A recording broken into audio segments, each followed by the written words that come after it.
কবিতাৰ শিৰোনাম অগ্নিযুগৰ ফিৰিঙতি মই। কবি ডক্টৰ ভূপেন হাজৰিকা। অগ্নিযুগৰ ফিৰিঙতি মই, নতুন অসম গঢ়িম, সৰ্বহাৰাৰ সৰ্বস্ব পুনৰ ফিৰাই আনিম, নতুন অসম গঢ়িম।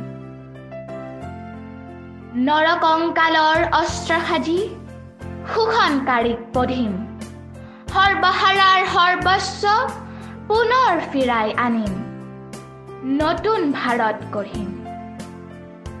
ধৰ্ম ব্যৱসায়ীৰ ঠাই নাই তাত, জাতিৰ অহংকাৰ লয় পাব তাত, অস্পৃশ্যতাৰ মহাদানৱক আপোন হাতেৰে নাহিম, নতুন ভাৰত গঢ়িম।